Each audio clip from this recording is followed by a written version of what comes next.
Okay, so before the break we were discussing the characteristics of dry friction, जिसमें हमने equilibrium, impending motion और motion को summarise किया था कि जो मुख्तलिफ फेजेस आपके पास फ्रिक्शन में आ सकते हैं, स्टैटिक फ्रिक्शन फेज, मैक्सिमम या limiting value of static friction, and then the kinetic friction phase.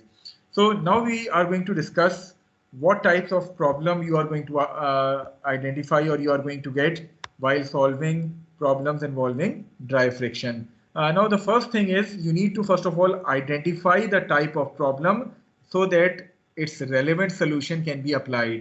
आपको 3 different तरह के problems friction के हवाले से जो है वो दिए जा सकते हैं. The first set of problem would be such that आपको क्लियर कट प्रॉब्लम में गिवन हो कि there is no apparent impending motion during the between the surfaces. तो पहला सेट क्या है कि क्लियर कट आपको क्वेश्चन में नो अपेरेंट इम्पेंडिंग मोशन के हवाले से कंडीशन जो है वो गिवन हो. The second type of problem involves कि आपको impending motion at all points of context जो है वो गिवन हो. And the third condition is कि इम्पेंडिंग मोशन आपके पास सम पॉइंट्स ऑफ कांटेक्ट जो है वो गिवन होगा. तो ये 3 तरह के प्रॉब्लम जो है आपको दिए जा सकते हैं जिसमें फ्रिक्शन इन्वॉल्व हो रही होगी. एक एक करके हम इन तीनों तरह के प्रॉब्लम्स के हवाले से ज़रा तफसील के साथ बात करते हैं. Okay, so if a rigid body is in equilibrium, if a rigid body is in equilibrium when it is subjected to a system of forces that includes the effect of friction, the force system may satisfy not only the equations of equilibrium but also the laws that govern the frictional forces. So in general, जिस तरह भी बात हुई है, you can be given 3 types of mechanics problems involving dry friction. They can easily be classified once the free body diagram are being drawn and the total number of unknowns are being identified and compared with the total number of available equilibrium equations.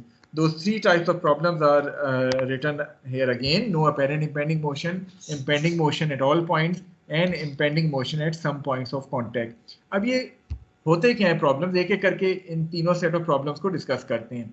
First of all, no apparent impending motion, यानी आपको problem की statement में clear cut given है कि आपके पास ये जो body है it is in equilibrium. So problem involved in this category are strictly equilibrium problems which requires that the number of unknowns should be equal to the number of available equilibrium equations. यानी इस particular category के जो problems होते हैं ये strictly equilibrium problems हैं जिसमें आपके पास नंबर ऑफ अननोन्स और number of available equilibrium equations जो है वो बराबर होंगी.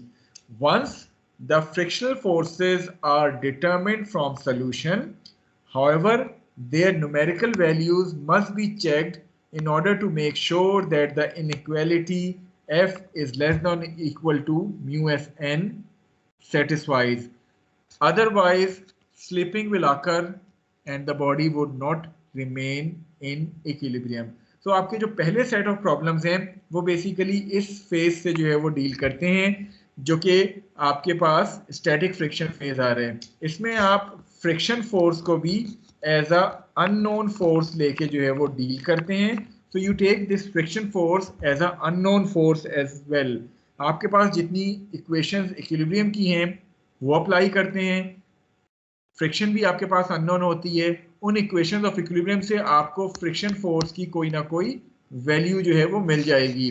Once you have got this value of friction force, आप इस वैल्यू को चेक करेंगे with this inequality which is Fs equal to mu Sn. So you are going to compare this value with this equation Fs is less than or equal to mu Sn. If this inequality holds, it means कि आपके पास वो जो body है वो equilibrium में रहेगी. However, अगर ये फ्रिक्शन की वैल्यू जो आपने इक्विलिब्रियम इक्वेशन से फाइंड की है वो इक्वल टू या greater than static friction force के से आ जाती है तो फिर आप कह सकते हैं कि आपके पास ये इनइक्वालिटी चूंकि नहीं होल्ड कर रही, इट मीन्स कि फ्रिक्शन फोर्स क्रॉस कर रही है और आपके पास ये रिजिड बॉडी जो है ये इक्विलिब्रियम में नहीं रहेगी, रादर इस पे मोशन जो है वो स्टार्ट हो जाएगा. तो जितनी भी आपकी ये प्रॉब्लम्स होती हैं ये आप स्ट्रिक्टली इक्विलिब्रियम प्रॉब्लम्स के तौर पे डील करते हैं, जिसमें फ्रिक्शन फोर्स को भी आप एज अ अननोन लेके इक्विलिब्रियम की इक्वेशन के साथ सॉल्व करते हैं और फिर उस वैल्यू को कंपेयर कर लेते हैं स्टैटिक फ्रिक्शन की मैक्सिमम वैल्यू के साथ। आई होप कि ये प्रोसीजर हर एक को समझ आ गए। Yes sir. चलें, अब इसको फर्दर समझने के लिए late us consider a simple frame.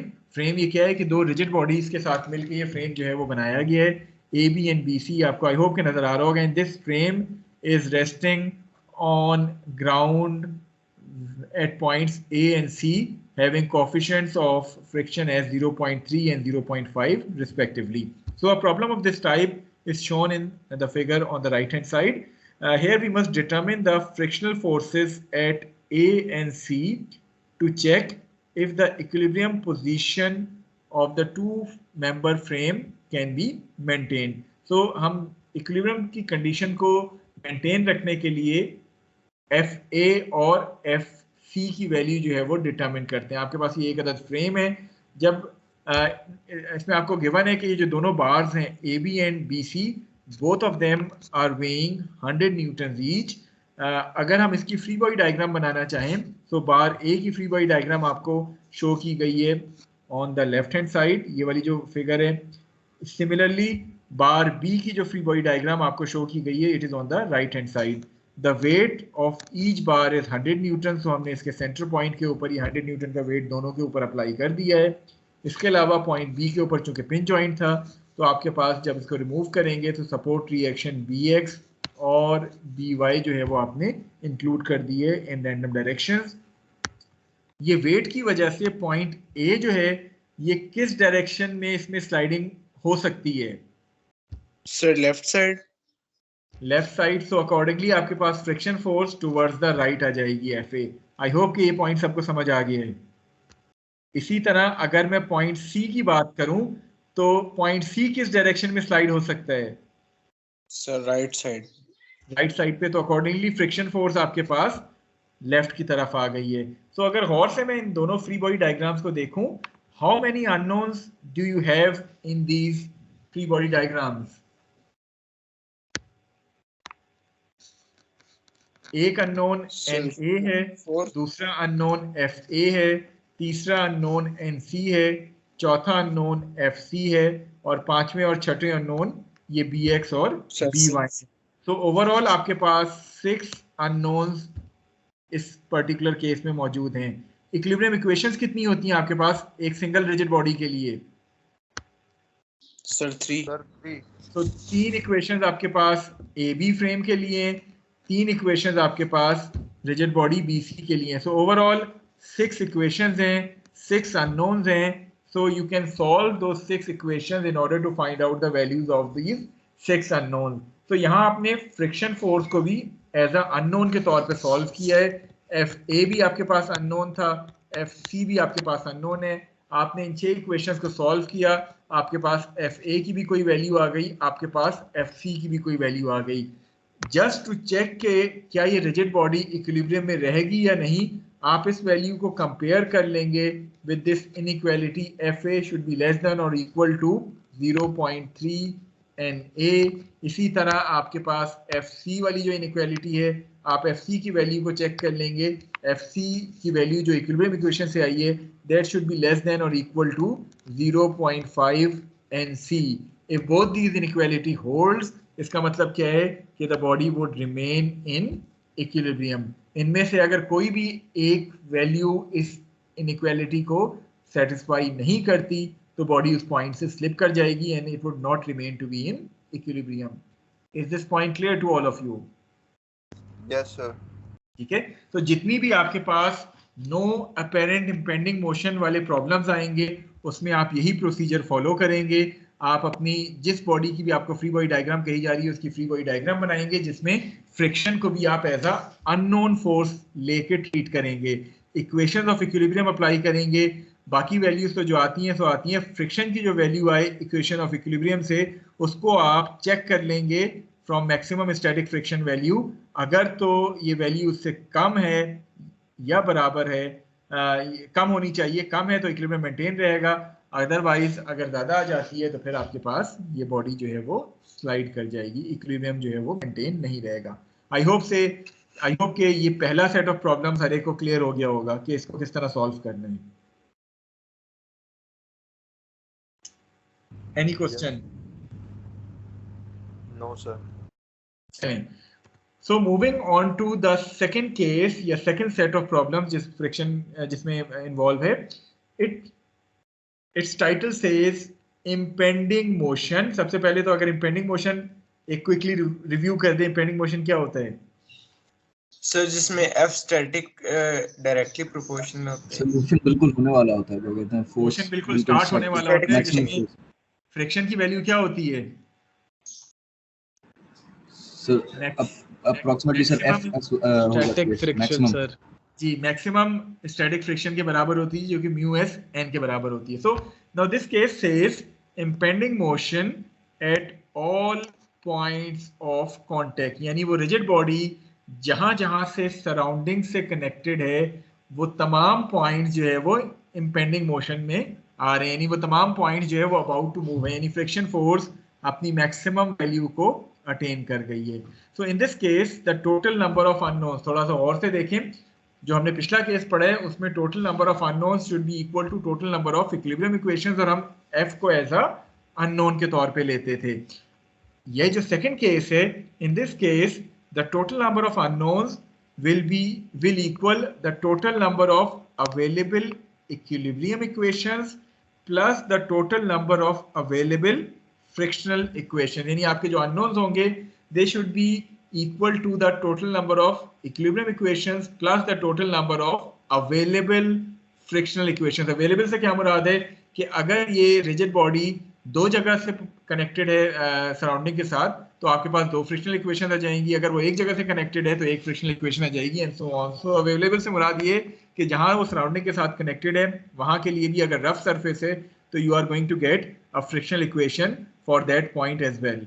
So when motion is impending at the points of contact, यानी चूंकि मोशन इम्पेंड है तमाम पॉइंट्स ऑफ कॉन्टैक्ट पे, तो हर जगह आप फ्रिक्शन के लिए म्यू एस की वैल्यू यूज कर सकते हैं rather than taking that frictional force as a unknown force as in case of case number 1 जो हमने पिछला देखा था, जिसमें हम फ्रिक्शन को अननोन ले रहे होते थे। यहाँ हम फ्रिक्शन को म्यू एन के तौर पे हर पॉइंट ऑफ कांटेक्ट पे अज्यूम कर सकते हैं।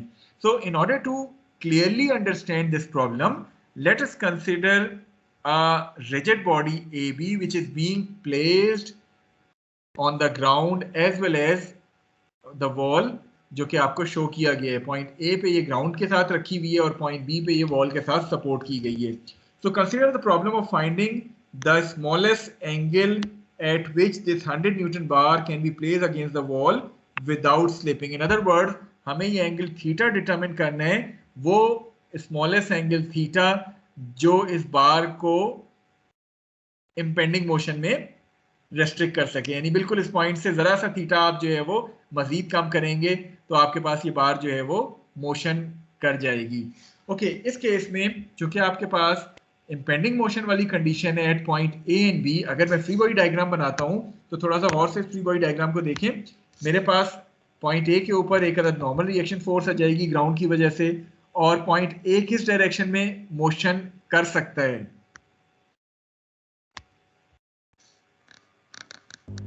Sir in right side, left side direction sir. Left side, तो अकॉर्डिंगली मैंने एफ ए का डायरेक्शन जो है वो ये बना दिया है टुवर्ड्स द राइट, और जिस तरह मैंने कहा इम्पेंडिंग मोशन वाली कंडीशन है तो इसको मैं म्यू ए एन ए के तौर पे जो है वो लिख सकता हूँ। इसी तरह अगर मैं पॉइंट बी को देखूं तो पॉइंट बी के ऊपर एक अदद मेरे पास वॉल की वजह से नॉर्मल रिएक्शन फोर्स आ जाएगी जिसको मैंने एन बी से रिप्रेजेंट किया है।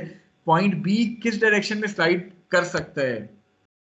जी, पॉइंट बी किस डायरेक्शन में स्लाइड कर सकते हैं? सर नीचे, सर बिलो, सर नीचे की तरफ मूव कर सकते हैं। सो अकॉर्डिंगली मेरे पास जो फ्रिक्शन की डायरेक्शन आई है एफ बी वो ऊपर की तरफ आ गई है, और चूंकि ये भी इम्पेंडिंग मोशन में, so I can write it as F B equal to mu B N B, यानी मैक्सिमम स्टैटिक फ्रिक्शन वाली कंडीशन मैंने ए और बी दोनों पे लगा ली है बिकॉज इम्पेंडिंग मोशन तमाम पॉइंट्स ऑफ कॉन्टैक्ट पे जो है वो हो रहा है। यहां तक क्लियर है हर एक को? ओके, अब जरा इस फ्री बॉडी डायग्राम के हिसाब से बताएं आपके पास नंबर ऑफ अननोन्स कितने हैं जी? How many number of unknowns are there in this free body diagram? Sir 3 तो अननोन्स हैं, N A, N B, theta. इसके अलावा आपके पास एफ ए और एफ बी भी एक तरह से अननोन है, लेकिन ये म्यू एन के बराबर है, ये आपको नोन है। तो टोटल 5 जी 5 अननोन्स हैं। इक्विलिब्रियम से इक्वेशंस आपको कितनी मिलती हैं फ्री बॉडी डायग्राम से? सर 3 इक्वेशंस इक्विलिब्रियम से मिल गई। 2 आपके पास ये फ्रिक्शन वाली इक्वेशंस हैं। So the number of equilibrium equations plus number of available frictional equations आपके अननोन्स के बराबर हैं। आप इनको सॉल्व करेंगे, आपको इन 5 अननोन्स की वैल्यू जो है वो मिल जाएगी। Is it clear to all of you किस तरह आपने इस सेकंड केस या सेकंड सेट ऑफ प्रॉब्लम्स को डील करना है? Yes sir. ठीक है, तो पहला केस क्या था कि आपके पास जो है वो स्ट्रिक्टली इक्विलिब्रियम की कंडीशन गिवन थी, वो आपने फ्रिक्शन को एज अ अननोन लेके सॉल्व किया और आखिर में एज अ काउंटर चेक के तौर पे आपने उस फ्रिक्शन की वैल्यू जो इक्वेशन ऑफ इक्विलिब्रियम से आई उसको चेक कर लिया, मैक्सिमम स्टैटिक फ्रिक्शन फोर्स के साथ कंपेयर कर लिया। सेकंड केस क्या है कि आपके पास तमाम पॉइंट्स ऑफ कांटेक्ट पे इंपेंडिंग मोशन हो रहा था, तो आपने हर पॉइंट ऑफ कांटेक्ट पे F equal to mu N वाली इक्वेशन लगा ली। आपके अननोन्स और इक्विलिब्रियम इक्वेशन मिला के इस प्रॉब्लम को आप जब सॉल्व करेंगे तो आपको एक यूनिक सोल्यूशन जो है वो मिल जाएगा। आई होप कि पहला और दूसरा सेट ऑफ प्रॉब्लम्स हर एक को क्लियर हैं। तो shall we move to the final and most difficult problems. चलें, तीसरा सेट ऑफ प्रॉब्लम क्या है जो आपको एनकाउंटर किया जा सकते हैं मुख्तलिफ प्रॉब्लम्स में? Impending motion. अब अगेन इम्पेंडिंग मोशन तो है, but impending motion is occurring at some points of contact rather than all points of contact. ठीक है, तो आपके पास जो रिजिड बॉडी है या रिजिड बॉडीज हैं वो इम्पेंडिंग मोशन पे तो हैं, लेकिन इम्पेंडिंग मोशन जो है वो तमाम कांटेक्ट पॉइंट्स पे नहीं हो रहा, रादर कुछ पॉइंट्स पे वो कांटेक्ट हो रहा है, यानी कुछ पॉइंट्स पे इंपेंडिंग मोशन हो रहा है और कुछ पे इंपेंडिंग मोशन नहीं है। अब इस किस्म के केसेस को आपने किस तरह टैकल करना है, थोड़ा सा गौर से इसको देखें, सुने और उसके बाद फिर हम डिस्कशन करते हैं। Now in this particular case आपके पास जो नंबर ऑफ अननोन्स हैं they are going to be less than the number of available equilibrium equations plus number of available frictional equations. ठीक है, तो आपके पास पहले केस में नंबर ऑफ अननोन्स और नंबर ऑफ इक्वेशंस बराबर थी, आपने सॉल्व किया, आपको वैल्यूज मिल गई। सेकंड केस के लिए आपके पास जो नंबर ऑफ अननोन्स थे आपके पास number of equilibrium equations plus frictional equations के बराबर थी, अगेन आपने सॉल्व किया, यूनिक सोल्यूशन मिल गया। ये जो थर्ड केस है, इस केस में आपके पास नंबर ऑफ अननोन्स जो हैं वो कम होंगे as compared to the number of equilibrium equations plus frictional equations. So अगर number of unknowns कम है, number of equations ज़्यादा हैं, तो फिर हम किस तरह सॉल्व करेंगे? कोई आइडिया? उसमें क्या एक यूनिक सोल्यूशन पॉसिबल होगा या एक से ज़्यादा सोल्यूशन पॉसिबल होंगे? सर यूनिक सोल्यूशन नहीं होगा सर, अंडर डिटरमाइन केस हो जाएगा। तो अगर आपके पास अननोन्स जो हैं वो कम है, इक्वेशन ज्यादा हैं, so as a result several solutions for motion और impending motion will exist and the problem will involve a determination of the kind of motion which actually occurs. फिर आपने इस सूरत में जब एक से ज्यादा सोल्यूशन है तो आपने तमाम सोल्यूशंस को इवेल्युएट करके जो मोशन के हिसाब से बेस्ट सोल्यूशन बनता होगा उसको अपने सोल्यूशन के तौर पे जो है वो बता देना है। थोड़ा सा इसको समझने के लिए आप कंसिडर करें, राइट साइड पे आपको एक अदद अगेन फ्रेम दिखाया गया है, ये वही फ्रेम है जो आपने इससे पहले केस नंबर 1 में देखा था, लेकिन फ़र्क क्या है कि अब आप इस फ्रेम के ऊपर पॉइंट बार BC के सेंटर में एक अदद लोड जो है वो आप अप्लाई कर रहे हैं, which is this load P. So in this problem we wish to determine the horizontal force P needed to cause movement of this frame. So ये applied load P कितना होना चाहिए that will cause motion in this frame.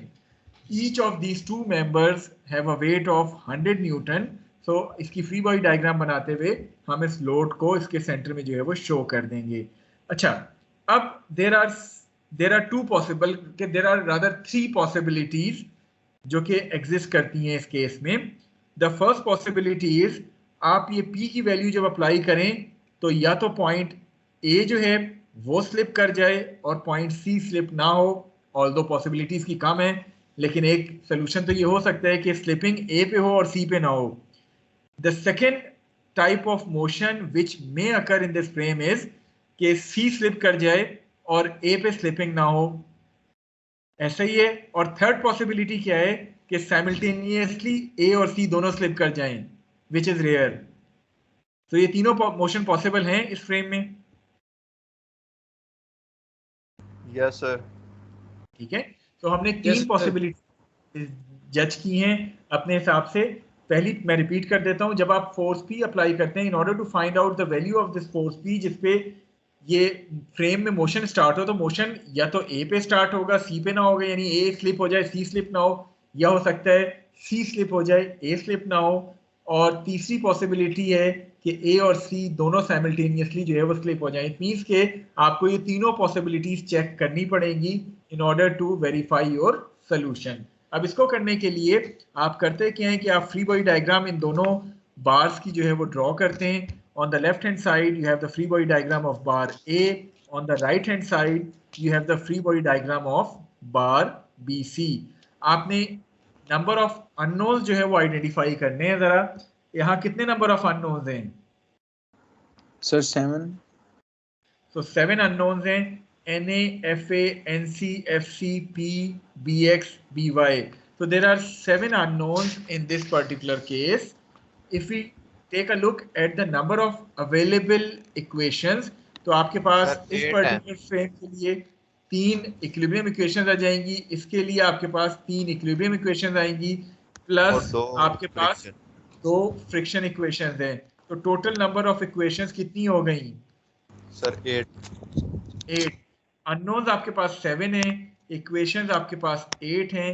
It means के आपको क्या करना पड़ेगा, एक से ज्यादा सोल्यूशन देखने पड़ेंगे. Yes sir. चलें, अब सोल्यूशन आप देखेंगे किस तरह. So for a unique solution we must satisfy the 6 equilibrium equations. So आपने 6 इक्विलिब्रियम इक्वेशंस को सेटिस्फाई करनी ही करनी है, and only one of the 2 possible static frictional equations rather than 2. आप any one of these 2 equations जो है वो use करेंगे. कैसे? This means that as P increases it will either cause slipping at A and no slipping at C. यानी वो condition जो हमने पहली डिफाइन की थी कि आपके पास A के ऊपर स्लिपिंग हो और C के ऊपर स्लिपिंग ना हो. इस सूरत में आपके पास चूंकि A पे स्लिपिंग हो रही है तो A पे जो फ्रिक्शनल इक्वेशन होगी वो आप F equal to mu N A लगा देंगे, और आपके पास FC की वैल्यू जो इक्विलिब्रियम इक्वेशन से आएगी वो इस इनइक्वालिटी को सेटिस्फाई करनी चाहिए. यहां तक पॉइंट समझ आ गया हर एक को? Yes sir. मैं रिपीट कर देता हूं, शायद किसी को अगर ना क्लियर हुआ हो. पहली सोल्यूशन क्या है कि A के ऊपर स्लिपिंग हो और C के ऊपर स्लिपिंग ना हो. इसका मतलब क्या है कि आप A के ऊपर फ्रिक्शन की value F equal to mu N के बराबर ले लेंगे और FC की वैल्यू आप इक्विलिब्रियम इक्वेशन से डिटरमिन करेंगे. Once you have found that value of FC, उसको आप कंपेयर कर लेंगे इस इक्वेशन से. अगर तो ये सेटिस्फाई हो रही है इट मींस कि आपकी वो P की वैल्यू जो इक्विलिब्रियम इक्वेशन से आ रही है इस कंडीशन को लेते हुए वो आपका वैलिड सोल्यूशन है. सेकंड सोल्यूशन क्या बनता है? सेकंड सोल्यूशन ये बनता है कि आपके पास C के ऊपर स्लिपिंग हो रही है and no slipping at A, यानी C के ऊपर आप F equal to mu C and C जो है वो इक्वेशन अप्लाई कर देंगे, और A के वैल्यू जो आपके पास इक्विलिब्रियम इक्वेशन से आएगी आप उसको कंपेयर कर देंगे with this inequality. अगर तो ये सेटिस्फाई होती है तो इट मींस कि आपका फिर ये वाला सोल्यूशन वैलिड होगा. तो सेकंड सोल्यूशन हर एक को समझ आ गया है? Yes sir. So the actual situation can be determined. Suppose आपकी बोथ, वैसे तो दोनों में से कोई कंडीशन एक ही सेटिस्फाई होगी, लेकिन फॉर द टाइम बीइंग आपके पास actual situation can be determined by calculating P for each case and then choosing the case for which P is smaller. यानी अगर दोनों solutions valid हो रहे हैं तो फिर जो सोल्यूशन P की कम वैल्यू दे रहा होगा हम उसको अपने करेक्ट सोल्यूशन के तौर पे लेंगे, क्योंकि हमने P की वो वैल्यू फाइंड करनी थी, अगर आपको याद हो, जिसपे मोशन स्टार्ट हो जाए। तो we need to determine that minimum value of P जो कि मोशन को स्टार्ट कर सकता है। तो हम अगर दोनों सोल्यूशन वैलिड हो रहे हैं तो हम जिससे P की वैल्यू कम आ रही होगी उसको अपना वैलिड सोल्यूशन कह देंगे। यहाँ तक भी पॉइंट क्लियर है जी? क्लियर है यहाँ तक? Yes sir. Yes sir, clear है। चलें, हाउएवर अगर आप इन दोनों सोल्यूशन से P की वैल्यू फाइंड करते हैं and there is very small probability कि ये दोनों कंडीशंस P की सेम वैल्यू दे दें, so if in both cases the same value of P is calculated, which again in practice would highly be improbable, यानी almost impossible है कि ये दोनों सोल्यूशंस P की एक ही वैल्यू आपको दें। इस सूरत में सपोज आ जाती है आपकी P की वैल्यू सेम, तो then it means that slipping occurs at both points simultaneously. It means that 7 unknowns would satisfy all those 8 equations जिसकी हम बात कर रहे हैं। सो वेरी रेयर चांस है कि आपको दोनों सेट ऑफ सोल्यूशन से P की सेम वैल्यू मिल जाए, लेकिन अगर किसी प्रॉब्लम में ऐसा हो जाता है तो इट मींस कि आपके पास दोनों पॉइंट्स पे स्लिपिंग हो रही है, और एक तरह से जब दोनों पॉइंट पे स्लिपिंग हो रही है तो आपका वो ऑल पॉइंट्स ऑफ कांटेक्ट वाला केस ये एक तरह से बन जाएगा। Is it clear to all of you? ये तीनों केसेस अब हर एक को क्लियर हैं कि किस तरह किस केस को टैकल करने हैं? Yes sir. तो सबसे पहले तो आपने प्रॉब्लम को देखते हुए ये जज करना होता है कि this problem belongs to the first set जो कि इक्विलिब्रियम वाला है, या ये problem belongs to the second set जिसमें आपको तमाम पॉइंट्स ऑफ कांटेक्ट पे इंपेंडिंग मोशन मिल रहा हो, या ये belongs to the third set जिसमें आपको इंपेंडिंग मोशन जो है वो सम पॉइंट्स ऑफ कांटेक्ट पे मिल रहा हो, जिससे आपको एक से ज़्यादा सोल्यूशन मिलेंगे और फिर आपने अपनी जजमेंट के ऊपर जो बेस्ट सोल्यूशन है उसको आइडेंटिफाई करना होगा from those 2 or 3 solutions. Okay, so how to tackle those problems involving friction? सबसे पहले आप free body diagrams बनाते हैं. You draw the necessary free body diagrams, and unless it is stated in the problem that impending motion or slipping occurs, you always show the friction force as unknown. Unless and until, जिस तरह अभी बार-बार हमने बात की है, अगर आपको क्वेश्चन में impending motion की कंडीशन नहीं गिवन तो आप फ्रिक्शन को एज अ अननोन के तौर पे डील करेंगे। उसके बाद determine the number of unknowns and compare this with the number of available equilibrium equations. If there are more unknowns than equations of equilibrium, then you need to apply the frictional equations at all और some points, जो कि second या third solution के तौर पे आप देख रहे होंगे, सेकंड या थर्ड सेट ऑफ के तौर पे। If the equation f equal to mu n is to be used, it will be necessary to show f acting in the correct sense of direction on the free body diagram. अब F के हवाले से हमने बेनतहा दफ़ा बात की है, आपका ये जो फोर्स फ्रिक्शन फोर्स होगी, बेशक आप कोई सा भी केस ले रहे हैं, this friction force will always act opposite to the relative motion between the two surfaces. So आपने इस बात का ख्याल रखना है कि F जब आप ड्रॉ कर रहे हो तो उसको आपने करेक्ट सेंस में ड्रॉ करना है। फिर आप इक्वेशंस ऑफ इक्विलिब्रियम अप्लाई करते हैं, वैल्यूज फाइंड करते हैं और बाकी अपना सोल्यूशन जो है वो कंप्लीट करते हैं। सो इस प्रोसीजर को हम फॉलो करेंगे अपनी मुख्तलिफ प्रॉब्लम्स में। यहाँ आप देख रहे हैं कि आपको नंबर ऑफ प्रैक्टिस प्रॉब्लम्स बहुत ज़्यादा नज़र आ रहे हैं। वजह यही है कि फ्रिक्शन के प्रॉब्लम्स की ज़्यादा से ज़्यादा हम प्रैक्टिस करेंगे। आज हम सिर्फ एक एग्जाम्पल करेंगे 8.1 जो हमारा कल का लेक्चर होगा, उसमें प्रॉब्ली हमें बाकी एग्जाम्पल 8.2, 3, 4, 5 की बात करेंगे, और इंशाल्लाह नेक्स्ट वीक जो है वो हम इसके प्रैक्टिस प्रॉब्लम्स जो है वो क्लास में सॉल्व कर रहे होंगे।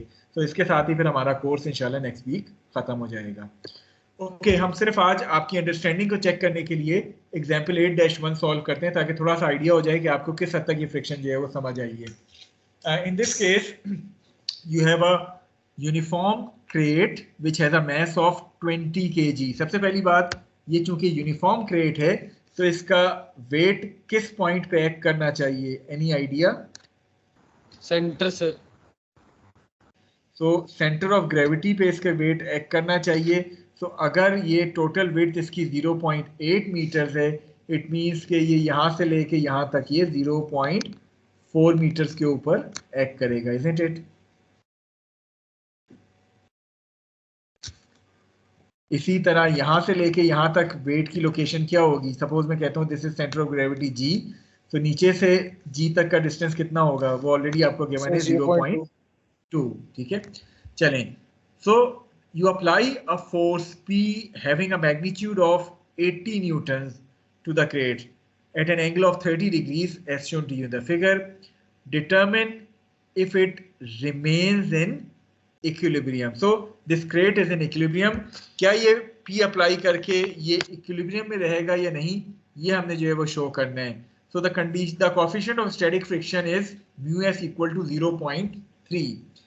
Okay, सबसे पहले तो मुझे ये बताएं कि ये फर्स्ट सेट ऑफ प्रॉब्लम से बिलोंग करता है, सेकंड सेट से करता है या थर्ड सेट से करता है? सर फर्स्ट सेट से.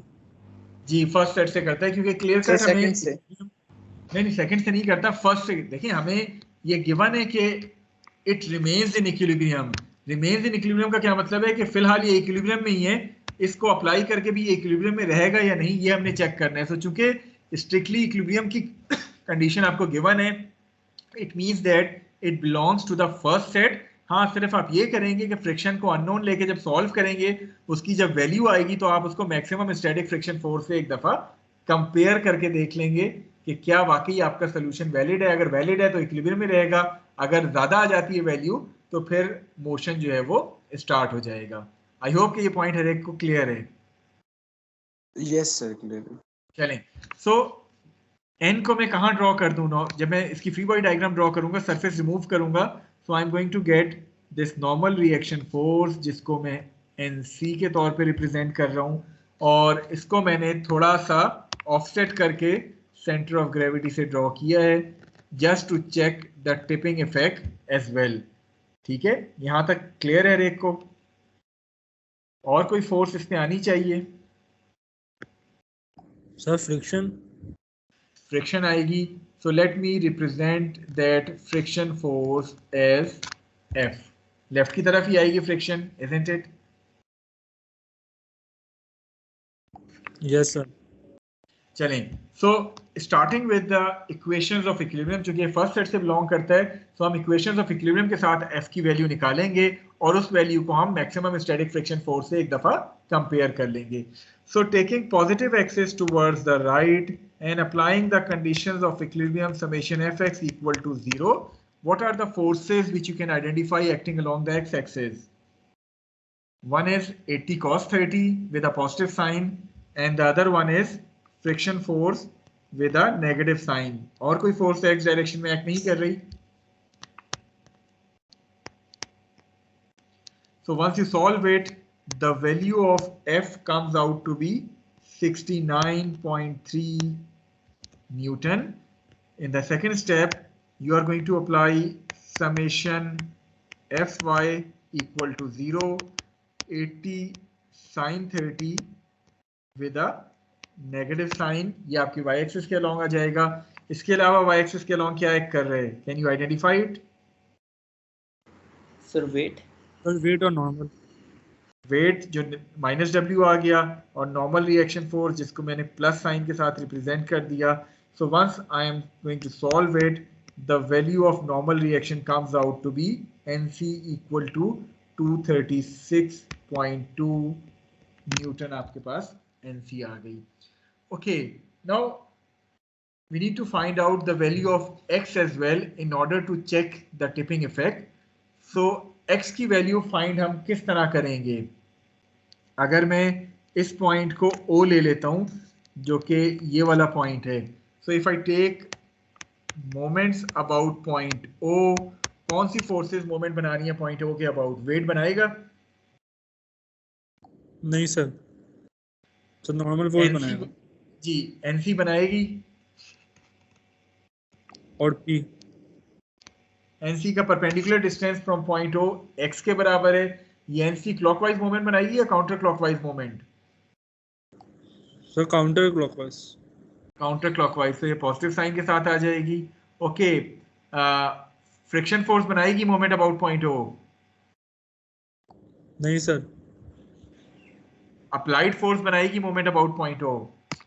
Yes sir. चलिए अप्लाइड फोर्स का अगर मैं कॉस कंपोनेंट का बात करूं 80 cos 30, तो इसका परपेंडिकुलर डिस्टेंस कितना है पॉइंट O से? सर 0.4. 80 cos 30 का ठीक है सर 0.2 का. 0.2. Clockwise counter clockwise? Sir clockwise negative sign आ गया। इसी तरह 80 sin 30 की अगर मैं बात करूं which is the y component of this force, इसका परपेंडिकुलर डिस्टेंस 0.4 है और ये भी क्लॉकवाइज बनाएगी काउंटर क्लॉकवाइज? सर ये काउंटर क्लॉकवाइज नहीं, काउंटर कैसे बनाएगी? आपके पास ये दो कंपोनेंट नहीं बन रहे, तो y कंपोनेंट पॉइंट हो के अबाउट काउंटर क्लॉकवाइज, सही कह रहे हैं, पॉजिटिव साइन के साथ आएगी। ठीक है, एनी अदर फोर्स जो आप समझते हो इस इक्वेशन में आनी चाहिए? सर नॉर्मल फोर्स नहीं आएगी? नॉर्मल फोर्स तो आ गई ना, सबसे पहली टर्म क्या है? NC into x. Okay, so once you solve it, the only unknown thing here is x. So once you solve it, the value of x comes out to be 0.00908 meter. Since this value of x is less than a/2, जो यहाँ कितना है 0.4 metre है, it means कि क्या tipping होगी या sliding होगी? सर स्लाइडिंग होगी, टिपिंग नहीं होगी। सर स्लाइडिंग होगी। स्लाइडिंग होगी या नहीं वो हम चेक कर लेते हैं, लेकिन टिपिंग तो नहीं होगी, इसका मतलब है। Yes sir. ठीक है, यस सर, टिपिंग नहीं होगी। स्लाइडिंग होगी या नहीं वो हम कैसे चेक करें? इस f की वैल्यू को हम कंपेयर कर दें मैक्सिमम स्टैटिक फ्रिक्शन के साथ। मैक्सिमम स्टैटिक फ्रिक्शन कितनी होती है? Mu s times nc। So mu s आपको गिवन है 0.3, nc आपने फाइंड आउट कर लिया 236.2। So once you put the value of mu s and nc, the limiting static friction force comes out to be 70.86 Newton. So F is basically satisfying that condition less than or equal to Fs. क्या ये condition satisfy हो रही है? Yes sir, हो रही है। So the body would remains in equilibrium after application of this load of 80 Newton. However, इन दोनों values में मैं डिफरेंस देखूं 69.3 70.86, इट मींस के it is very close to sliding या स्लिपिंग। ठीक है, any further increase in the value of P would result in the slipping of this particular block. यानी values बहुत क्लोज हैं, आप 80 से हो सकता है 85 करके चेक करें तो प्रोबेबली आपकी इक्विलिब्रियम शायद मेंटेन ना रहे। I hope के this solution is clear to all of you. Sir अगर लेस देन होता है तो फिर स्लाइड होता है? लेस देन होता है तो इट मींस कि इक्विलिब्रियम मेंटेन रहेगा।